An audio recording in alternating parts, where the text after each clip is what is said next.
Okay. And ఈ సర్జరీకి ఎంత టైం పడుతుంది? ప్రాసెస్ ఎలా స్టార్ట్ చేస్తారు? రైనోప్లాస్టీలో మెయిన్ మనకు సర్జరీ కంటే ప్రీ సర్జికల్ ఇవాల్యుయేషన్ చాలా ఇంపార్టెంట్. అంటే చాలామందిలో నోస్ బాగున్నా కూడా వాళ్ళ ఒక పర్టికులర్ పర్సెప్షన్ ఉంటుంది, నా నోస్ బాగాలేదు అని. వాళ్ళకి చాలాసార్లు సర్జరీ అవసరం ఉండదు. మనకు జనరల్గా వచ్చే ఒక 10 క్లయింట్స్లో ఒక 4 క్లయింట్స్కి ఇట్స్ ఓన్లీ వాళ్ళకి బాడీ డిస్మార్ఫిక్ సిండ్రోమ్ అంటాం. They are not happy with the noses even though it is good. చిన్నప్పుడు చెప్పుంటారు నీ నోస్ బండ నోసు ఆర్ షార్ట్ నోస్, అది మైండ్లో పెట్టుకొని సో దానివల్ల they come and ask for surgeries. వాళ్ళకి మనం కాన్ఫిడెన్స్ మళ్ళీ బూస్ట్ చేసి, లేదు మీ నోస్ నీట్గా ఉంది, చక్కగా ఉంది and it is following in place. అంటే నాకు ఇది దగ్గర అవుతుందా అంటారు, ఆ దగ్గర అయితే మీరు బ్రీతింగ్ తీసుకోలేరు. ఒక్కోసారి కొంత చేయగలుగుతాం.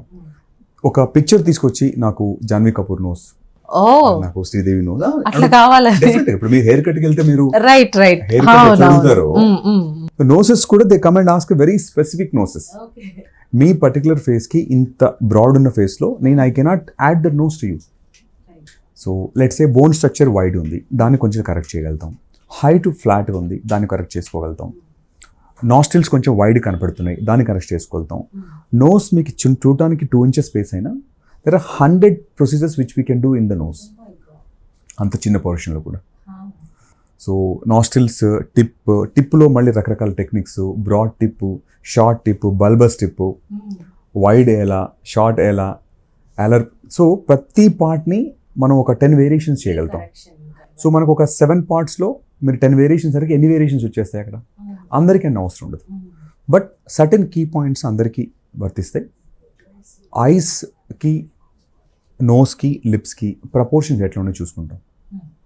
తర్వాత యానిమేట్ చేసినప్పుడు, అంటే మనం స్మైల్ చేసినప్పుడు నోస్ ఎక్కువ వైడ్ అవుతుందా, అలాంటప్పుడు మనం కొంచెం నాస్ట్రిల్స్ని కరెక్ట్ చేయడము. Side profile, front worms view అంటాం, కింద నుంచి కూడా తీసుకుంటాం పిక్చర్స్. ఏ వ్యూలో అది ప్రాబ్లమేటిక్గా ఉంది. కొంతమంది ఏం చెప్తుంటే రైట్ సైడ్ బాగుంది, లెఫ్ట్ సైడ్ బాగాలేదు, డీవియేషన్ వల్ల అట్లా వస్తుంది. సో ఆ డీవియేషన్ కరెక్ట్ చేసినప్పుడు పోతుంది అది. సో కొంతమందికి దీంతోపాటు ఎయిర్వే అబ్స్ట్రక్షన్స్ ఉంటాయి మనకు, అంటే ఎయిర్ తీసుకోవడానికి.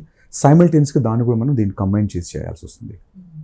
సో ప్రతి ఒక్కళ్ళకి వాళ్ళ కస్టమైజ్ చేసి ప్రొసీజర్ చేస్తుంది తప్ప ఇందులో ఒక అంటే కట్ పేస్ట్ ఉండదు ఎవరికి కూడా.